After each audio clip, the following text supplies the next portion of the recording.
Hello friends, good evening everyone. So today we are going to start with a new topic, that is history of banking. So that is very relevant topic.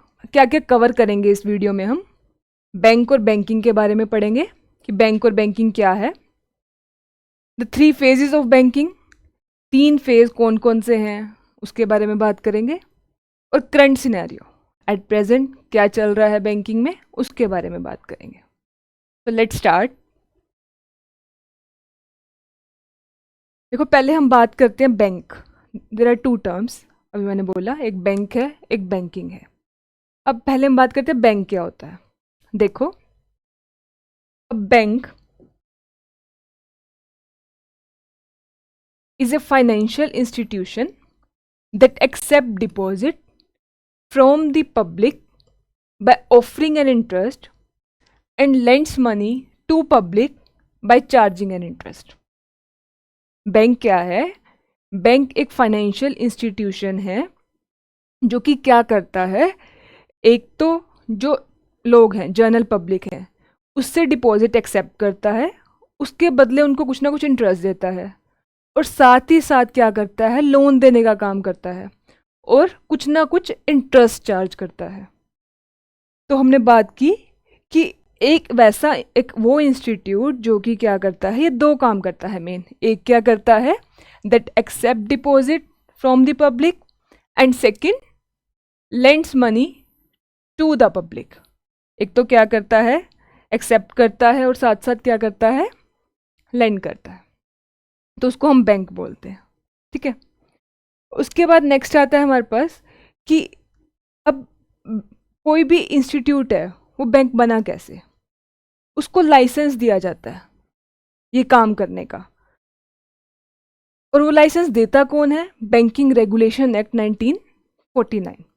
So a bank is a financial institution licence to receive deposits and make loans.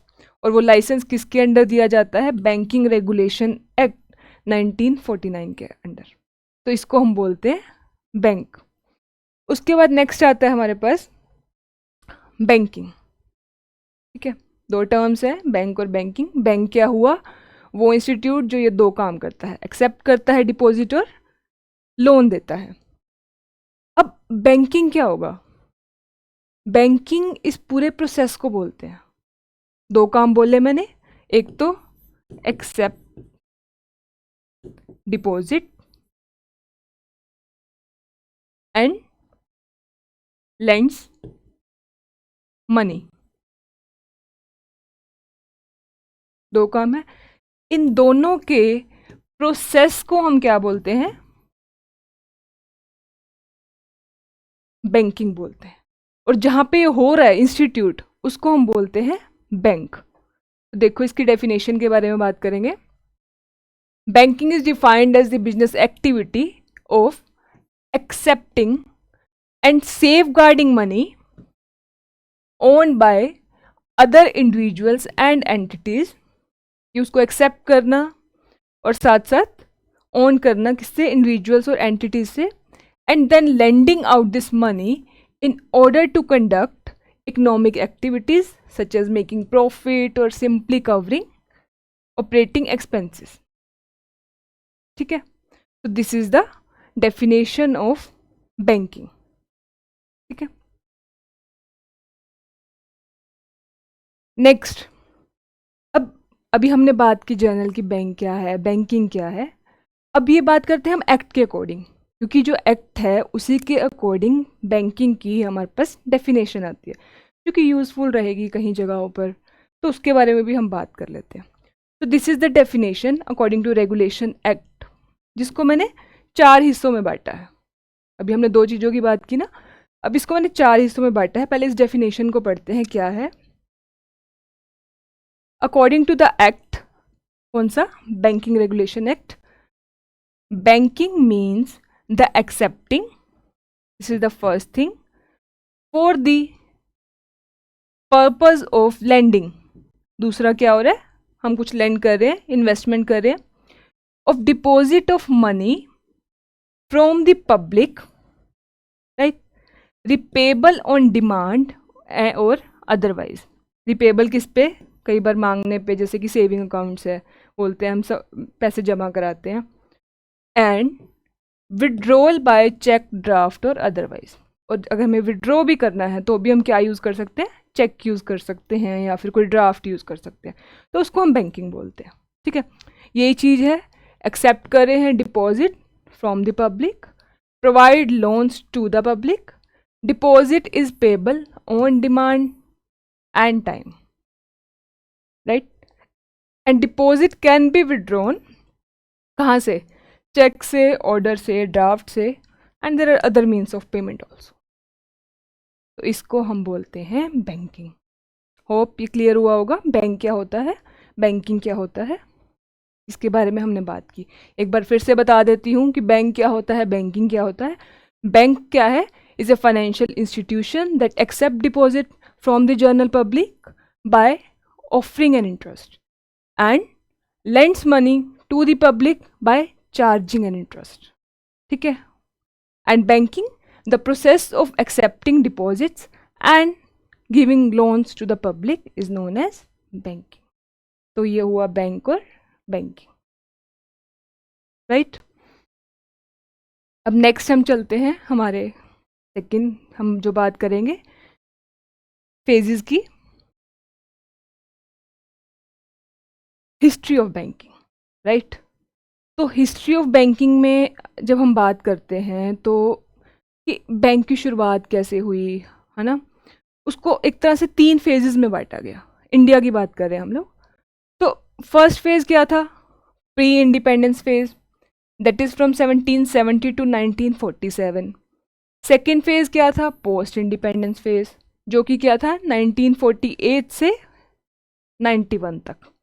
और फिर हमारे पास क्या हुआ, post independence 1991 से to current situation, मतलब modern बोल सकते हैं हम इसको।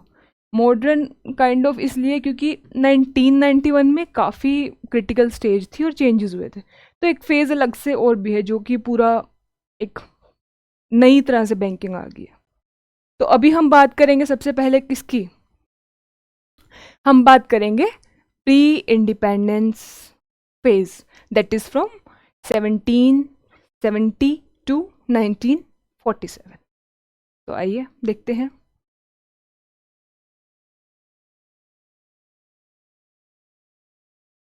तो प्री इंडिपेंडेंस फेज में क्या हुआ, सबसे पहले जो बैंक की शुरुआत हुई वो कहाँ से हुई, बैंक की शुरुआत हुई हमारे पास 1770 से, जिसमें फर्स्ट बैंक बनाया गया जो हम बोलते हैं बैंक ऑफ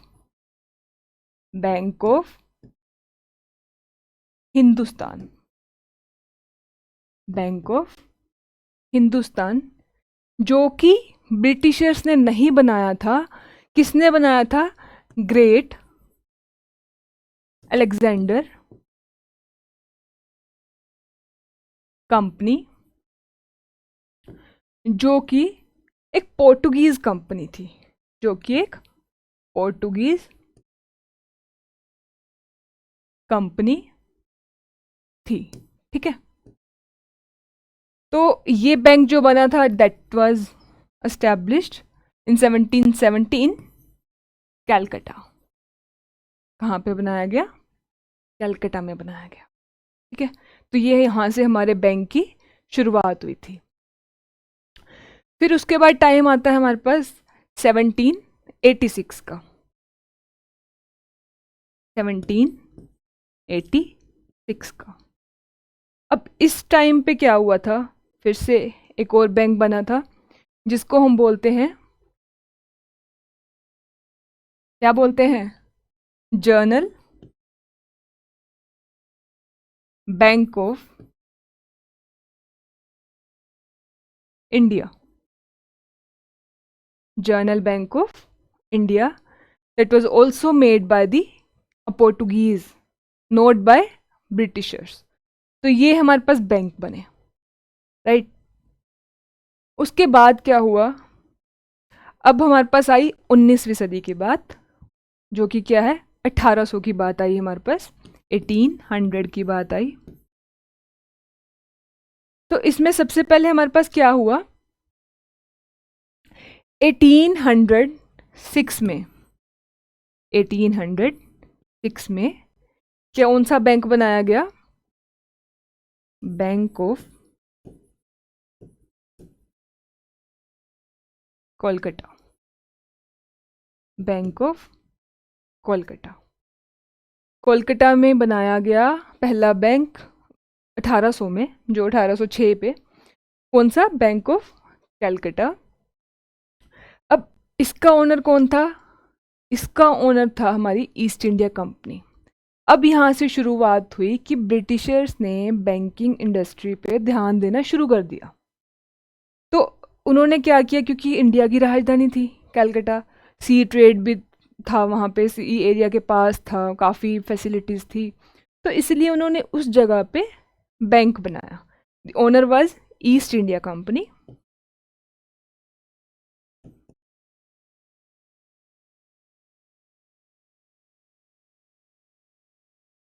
राइट। अब क्या हुआ थोड़े टाइम में, 1809 में इसी बैंक का रीनेम किया गया, इसका नेम चेंज कर दिया गया, जिसको हमने क्या बोला? Bank of Bengal. Bank of Bengal,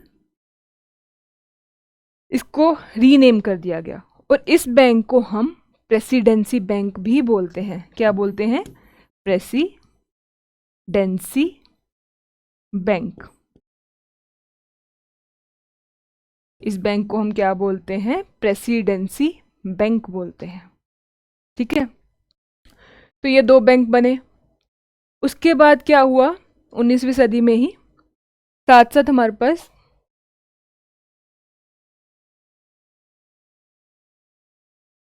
हम बात करेंगे अब 1840 की। अब इस टाइम क्या हुआ? इस टाइम हमारे पास बैंक बनाया गया, कौन सा? Bank of Bombay. Bank of Bombay, right. और 1843 में साथ ही साथ एक और बैंक बनाया गया, जिसको हम बोलते हैं bank of Madras. Bank of Madras. अब क्या हुआ कि जो तीन बैंक्स थे, एक कौन कौन सा? एक तो हमारे पास था, it is bank of Bengal. Second we have is bank of Bombay. Third we have is bank of Madras. ये तीनों बैंक्स क्या थे? ये हमारे प्रेसिडेंसीज बैंक थे। अब प्रेसिडेंसीज बैंक थे, अपनी अपनी जगह के राजा थे, राइट। तो क्योंकि इनमें मतलब इनमें कॉमन क्या चीज़ थी बेसिकली, इनमें एक तो ये सी एरियाज़ के आसपास वाले जगहों पे बनाए गए थे, क्योंकि जो ब्रिटिशर्स थे वो पूरे इंडिया को कवर करना चाहते थे। तो मेन जो तीन जगह उनको लगी उस टाइम, हमारे तीनों जगह बैंक बनाए गए। ओनर तीनों का ईस्ट इंडिया कंपनी थी। और साथ ही साथ क्या हुआ कि इनमें पर एक डिफरेंस था। डिफरेंस क्या था हमारे पास? कि इनकी जो करेंसी थी, जो ये तीनों बैंक्स में यूज़ की जाती थी, वो डिफरेंट थी। तो ये तीनों बैंक्स तो बन गए, लेकिन हमारे पास कोई नेशनल लीडर नहीं था। तो इसलिए इन तीनों को, जो कि है बात कब की? पोस्ट इंडिपेंडेंस की, इन तीनों बैंक्स को मिला के हमारे पास क्या, जो प्रेसिडेंसीज बैंक थे, क्या किया गया? 1921 में इनका नाम रख दिया गया imperial bank of India. Imperial bank of India, क्योंकि उस टाइम अंग्रेजों ने दाव खेला था कि अब इकोनॉमी को ठीक करना है तो हमें कुछ ना कुछ करना पड़ेगा। तो तब उन्होंने ये काम किया, जो कि बाद में आफ्टर इंडिपेंडेंस, जो कि हम बात करेंगे, ये बैंक बना एसबीआई, जो कि आज का सबसे बड़ा बैंक है एसबीआई, राइट। तो अब हम बात कर रहे थे कहाँ पे? अभी हम बात कर रहे थे 1843 तक, प्री इंडिपेंडेंस के फेज़ में। ये तो बात हुई कि हमारा ये बाद में हुआ, ये तो चलो बना, लेकिन ये पोस्ट इंडिपेंडेंस की बात है, 1955 की बात है। ठीक है। तो अब हमारे पास क्या हुआ, 1843। 1843 के बाद क्या हुआ हमारे पास, 1843 के बाद आया हमारे पास 1861। 1861 जिस टाइम एक नया कंसेप्ट आया जिसको हमने क्या बोला, जॉइंट स्टॉक बैंक्स। ये नया कंसेप्ट आया जॉइंट स्टॉक बैंक्स। तो इसमें क्या था, जो शेयर होल्डर्स थे वो मल्टीपल शेयर होल्डर्स, क्या था, मल्टीपल शेयर होल्डर्स थे, राइट। तो 1861 में जिसमें अलग अलग काफ़ी लोग आ रहे हैं और हमारा न्यू नया बैंक बनाया जा रहा है, तो ये कंसेप्ट आया। जिस टाइम हमारे पास क्या हुआ, 1864 में, 1864 और 65 में क्या हुआ,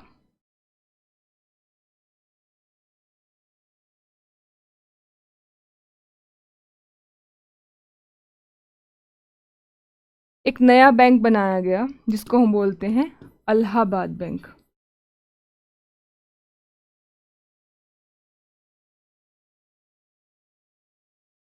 Allahabad bank which was the example of joint stock bank, जो किसका एग्जाम्पल था, जॉइंट स्टॉक बैंक का। और उसके बाद क्या हुआ, अब 1861, 1864, 65, राइट। अब हमारे पास टाइम आया 1881 का। क्या आया, 1881 का, 20 साल बाद। अब हमारे पास क्या हुआ कि ये जो बैंक्स बने, बहुत सारे बैंक्स बने, है ना। तो उसमें क्या हुआ कि हमारे पास बैंक्स तो बन गए, ठीक है। अब इनके जो कस्टमर्स थे वो क्या थे, हमारे पास ब्रिटिश आर्मी थी और हमारे जो इंडियन रिच मर्चेंट थे, आम आदमी नहीं था। अब किसी भी चीज़ को अगर ग्रोथ करनी है, एक लेवल तक लेके जाना है, तो ये ज़रूरी है कि सबका सपोर्ट मिले।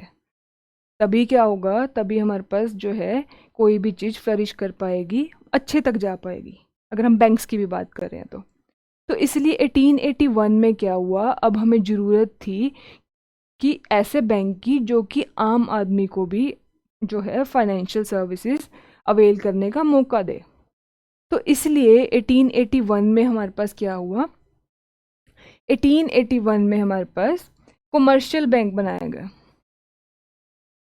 कमर्शियल बैंक बनाया गया, bank of oath and commerce, bank of oath and commerce. तो अब बैंक तो बन गया, जो कि हमारे पास फैज़ाबाद में बनाया गया, ओध प्रोविंस में। तो बैंक तो बना दिया गया। अब हमारे पास क्या हुआ कि अब हमने बोला बैंक बन गए, सब आके यूज़ कर सकते हैं, आके अकाउंट खुलवा सकते हैं। क्या आपको लगता है कि उस टाइम जो है ब्रिटिशर्स के हम स्लेव थे, तो क्या हम जाके आदमी जाके वहाँ पे अकाउंट खुलवाएगा, क्या उसे सक्सेस मिलेगी उस लेवल की? तो आंसर है नो। और ऐसा ही हुआ, यहाँ तक बने, सब कुछ बना, बैंक्स बने, लेकिन इसको सक्सेस नहीं मिली। फिर क्या हुआ हमारे पास, फिर हुआ हमारे पास, अब टाइम आया 1894 और 95 का, जिसमें हमारे पास क्या हुआ, इसमें हमारे पास लाहौर में, पंजाब में लाला लाजपत राय जी ने क्या किया, शुरुआत की ऐसे बैंक खोलने की जिसमें क्या थे, जो सारे के सारे एम्प्लॉयज़ थे वो इंडियन थे। All the employees of that bank were Indian, और जिसका नाम रखा गया पंजाब नेशनल बैंक, इसको हम क्या बोलते हैं, पंजाब नेशनल बैंक, जिसके सारे के सारे एम्प्लॉयज़ क्या थे, हमारे इंडियन थे। अब ठीक है, ये भी हुआ। अब साथ ही साथ क्या हुआ हमारे पास, अब आया टाइम जब ये बैंक बन गया, तब हमारे पास क्या हुआ, अब आया टाइम हमारे पास 1900 का। 1901 से लेके 1911 तक, that was the golden age of banking. That was the golden age of banking. कि इस टाइम इतना अच्छा टाइम आया क्योंकि एकदम काफ़ी कुछ चेंजेस हो रहे थे, लोगों ने बैंकों ने बनना शुरू हुआ था। तो जैसे हमारे पास लास्ट भी पंजाब नेशनल बैंक बना, तो इस टाइम में काफ़ी बैंक्स बने। हमारे पास बैंक ऑफ बड़ौदा बना, या फिर हमारे पास जो है और भी काफ़ी बैंक्स इस टाइम में बनाए गए। ठीक है, तो अब क्या हुआ, 1911 में एक हमारा स्वदेशी बैंक बना,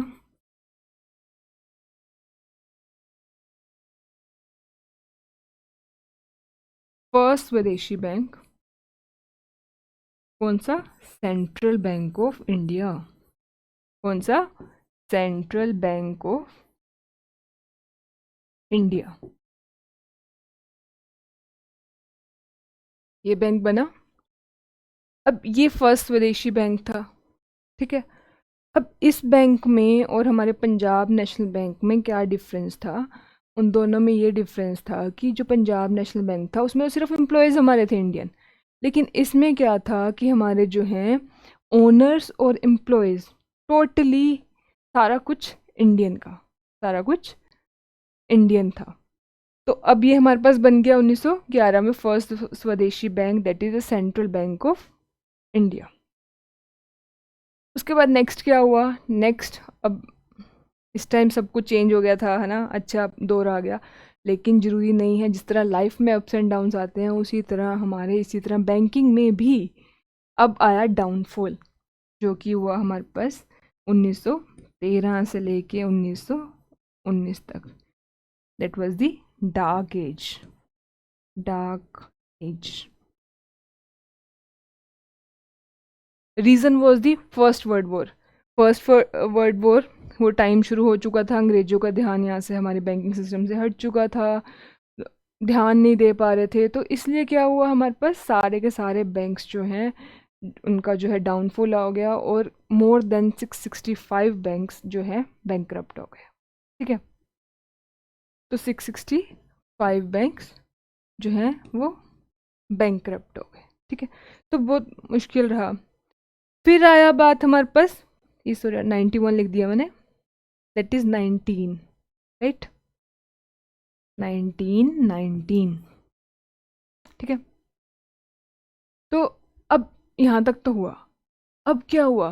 अब थोड़ी थोड़ी सिचुएशन नॉर्मल हुई, तो अब जो है अंग्रेज़ों ने दाव खेला कि अब जो है फिर से इंडियन सिस्टम को या इंडियन को ट्रस्ट दिलाने के लिए हम क्या करें। हम उनका जो इतनी वो घृणा करते हैं या फिर इतना उनमें रोष है हमारे लिए, उनको कैसे ठीक किया जाए। तो उसके लिए फिर क्या हुआ हमारे पास, इन 1921, जो मैंने आपको पहले बताया कि जो उनके 3 बैंक्स थे उनको मर्ज कर दिया गया, जो कि अभी हमने पहले बात की थी। क्या था? 3 बैंक्स थे, bank of Bengal, bank of Bombay, bank of Madras. इन तीनों को क्या कर दिया गया हमारे पास, मर्ज करके बना दिया गया एक नया बैंक, जो कि क्या था, इंपीरियल बैंक ऑफ इंडिया। ठीक है, इंपीरियल बैंक ऑफ इंडिया बन गया। अब यहाँ तक बन गया इंपीरियल बैंक ऑफ इंडिया, तो अब क्या हुआ कि अभी भी उतना जो है सक्सेस नहीं मिल पाई। तो उसकी वजह क्या थी? उसकी वजह थी लोगों में चेंजेस आ रहे थे, काफ़ी चेंजेस। कैसे आ रहे थे? वो एक हमारे लीडर जो कि थे हमारे महात्मा गांधी जी, उनकी बात सुनने लगे थे, उनकी बातें मानने लगे थे, जो वो कहते थे वो करने लगे थे, है ना। तो ज़्यादा कोई इस वाले बैंक्स में कोई डिपॉजिट नहीं कराता था या कुछ कुछ नहीं वो करते थे। तो अब अंग्रेज़ों को हुआ कि भाई अब क्या किया जाए। अब हमें जो है फिर से इकोनॉमी को ठीक करना है, कुछ करना है, तो क्या करें? तो इसीलिए उन्होंने 1926 में they called a commission from the UK, जो कि हमारी क्या थी, Hilton and young commission, Hilton and young commission.